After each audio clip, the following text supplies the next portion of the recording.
साथियों नमस्कार। अनंत वक्ता धुरंधर सीरीज के एक नए एपिसोड में आपका स्वागत है। मैं हूं पंकज उपाध्याय। आज बात करेंगे अजय शर्मा गोगा जी से।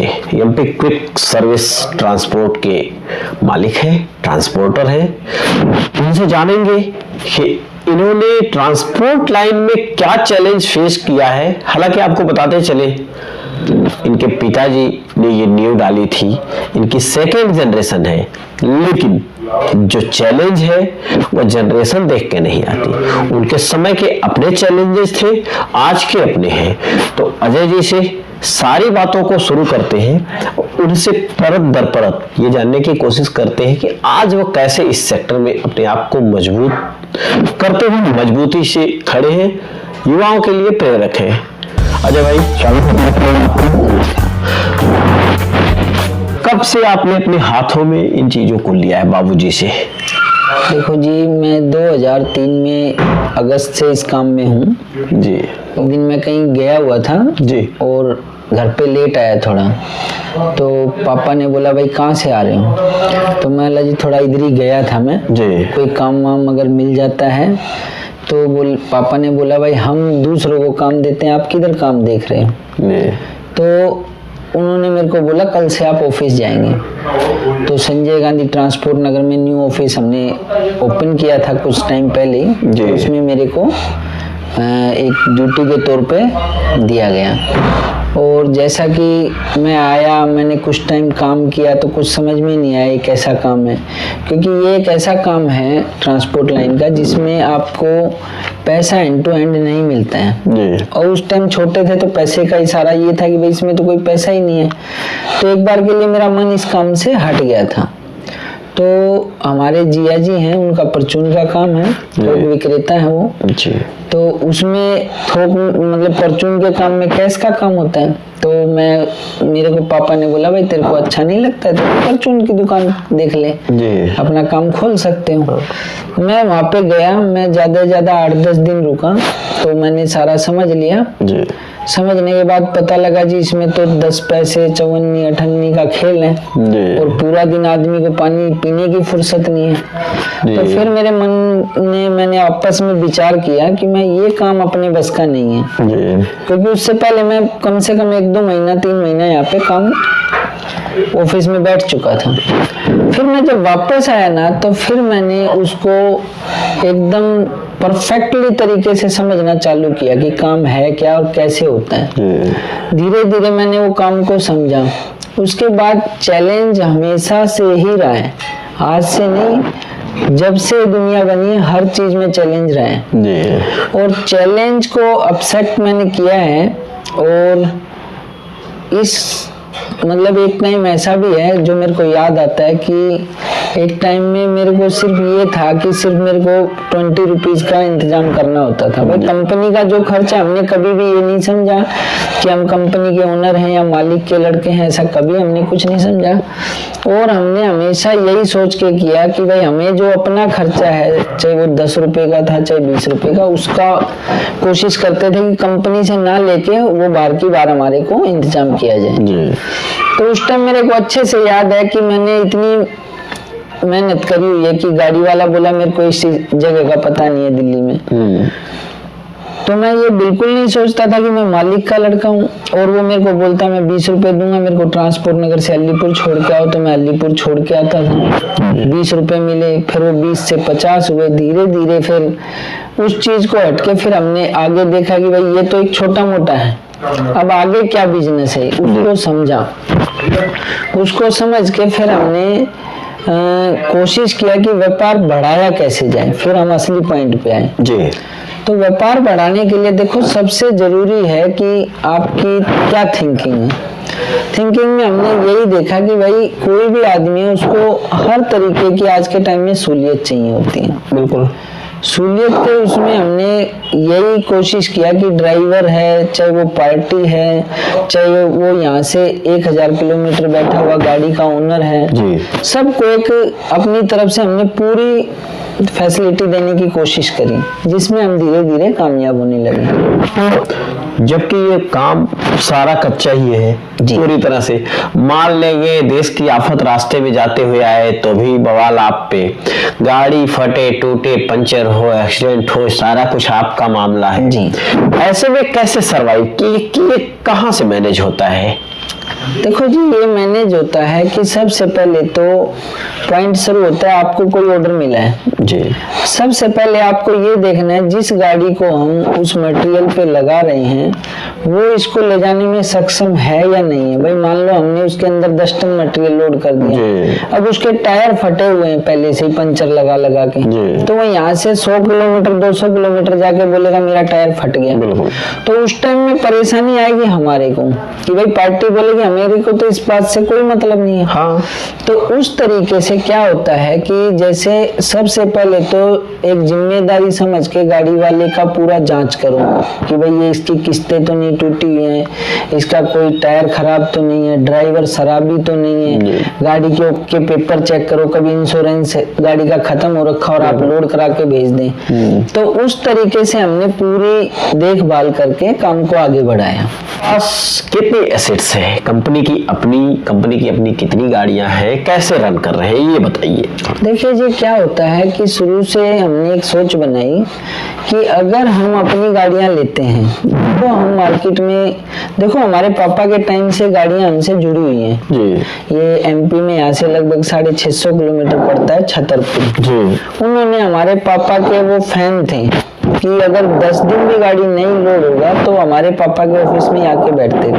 हमारे पापा का नाम श्री महावीर प्रसाद शर्मा है जी, बिल्कुल। और उनको एमपी में छतरपुर का जिला पूरा इतना अच्छे से उनका फैन है, हर कोई ऐसे जानता है कि आज इस उम्र में भी वो पहुंच जाएंगे ना तो वहाँ पे पूरा ये समझ लो हजारों मोटर मालिकों का मजमा लग जाए। हमने भी यही सोच रखी, अगर हम अपनी गाड़ी बनाते हैं तो फिर हम इन गाड़ी वालों को अच्छे से मैनेज नहीं कर पाएंगे। तो अपनी गाड़ी नहीं है, हमने अपनी गाड़ी नहीं बनाई काफी लंबे टाइम तक जी जी। और उसका हमें ये फायदा मिला कि आज हम उस चीज पर बिल्कुल वैसे ही बरकरार हैं। अगर हम चाहते तो 50, 100, 10, 20 गाड़ियां बना सकते। बिल्कुल बिल्कुल। कामयाब होना ना होना ऊपर वाले के हाथ में है।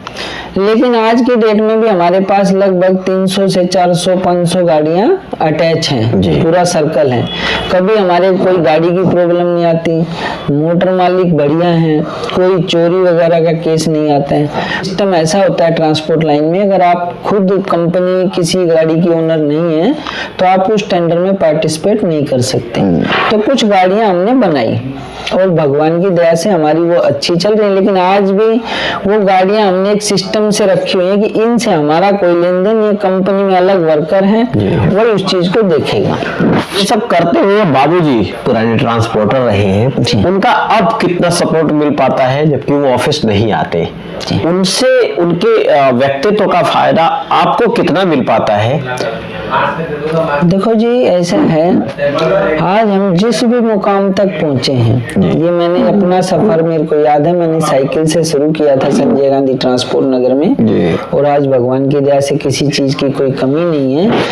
आज इस मुकाम तक लाने के लिए 100 में से 99.9% सिर्फ हमारे पापा का आता है, क्योंकि हम उनसे कोई भी बात डिस्कस करते हैं तो उसका वो इस तरीके से बाखूबी जवाब देते हैं कि हमारे को कोई भी प्रॉब्लम नहीं आती। बड़े से बड़ी प्रॉब्लम को ऐसे निकाल देते हैं वो समझा के कि भाई कोई भी टेंशन नहीं, क्योंकि वो पुराने ट्रांसपोर्टर रहे हुए हैं और उन्होंने भी जॉब भी किया हुआ है, काफी मेहनत की हुई है। तो हर चीज का उनके पास जवाब है, जो हमें मिलता है तो हम आगे उसको सर्वाइव करके बढ़िया से मैनेज आगे कर पाते हैं।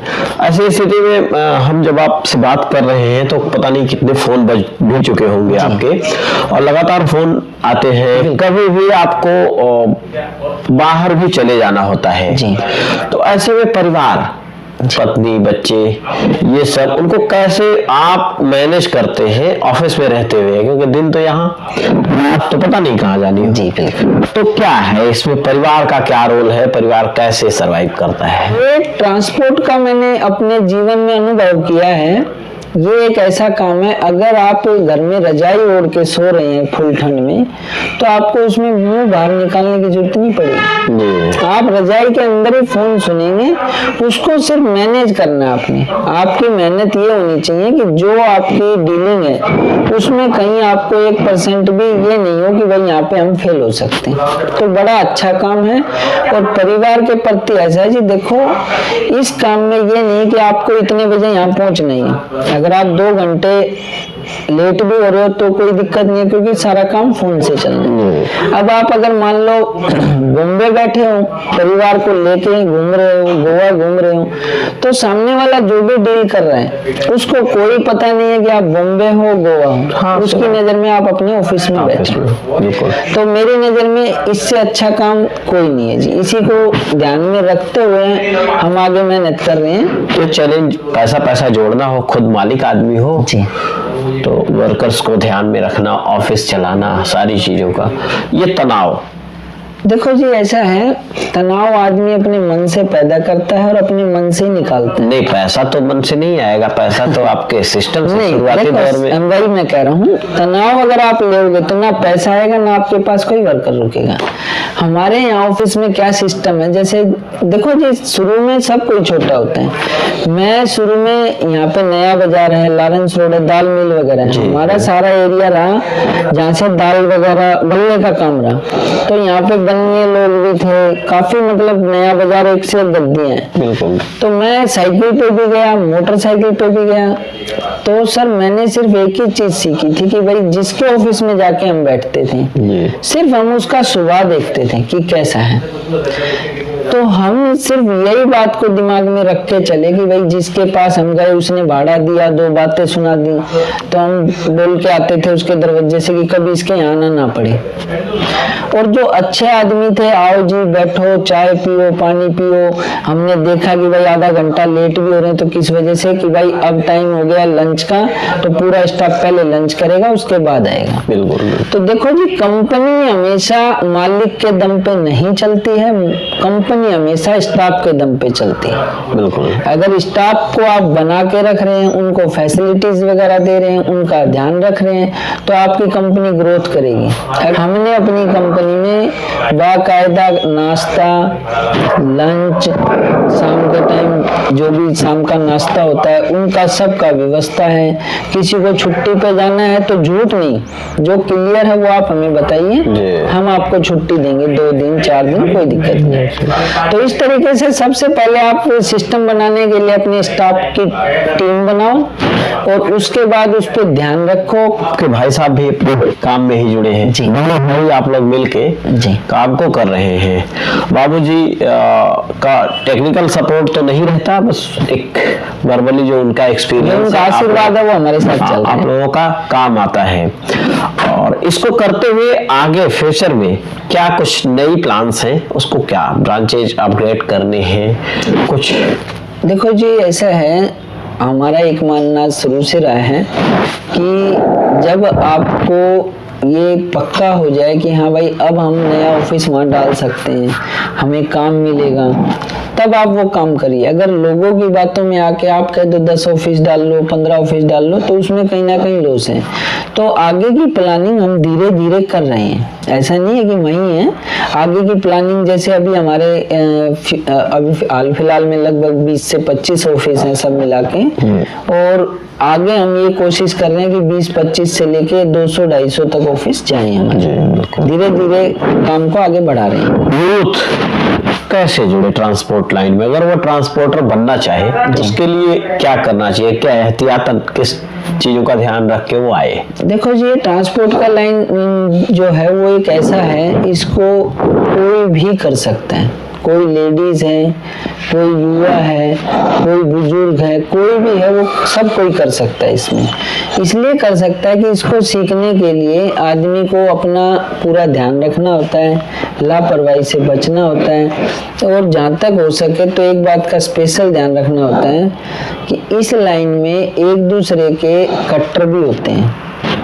ये तो हर लाइन में होता है, लेकिन ट्रांसपोर्ट लाइन एक विश्वास के उस पर रुका हुआ है कि भाई कौन कहाँ बैठा है, कहाँ नहीं बैठा है। तो जो भी अपने यूथ हैं उनमें ये होना चाहिए कि भाई हम पहले इस चीज को सीखें, समझें, उसके बाद फिर हम आगे काम करने की कोशिश करें। आज का टाइम क्या है, जैसे आप कोई भी आया हमारे पास, 2 महीने उसने काम किया, लेकिन उसने वो तो देखा भाई पैसा तो कमा रहे हैं, लेकिन ये देखा ही नहीं कि भाई वो पैसा आ कैसे रहा है। कोई लफड़ा भी पड़ता है, कोई गाड़ी एक्सीडेंट भी होता है, कोई चोरी भी होता है, कोई माल डैमेज भी होता है, कोई माल लेट भी होता है, उसको कैसे मैनेज करें। बिल्कुल सही बात है। तो कुल मिला के पहले समझ आ जाए अच्छे से, तो कोई हार्ड काम नहीं है, बढ़िया काम है जी। देखते हैं किसी दूसरी शख्सियत के साथ आपकी भेंट कराएंगे। आप बने रहिए, बहुत ध्यान से रहिए। धन्यवाद, नमस्कार।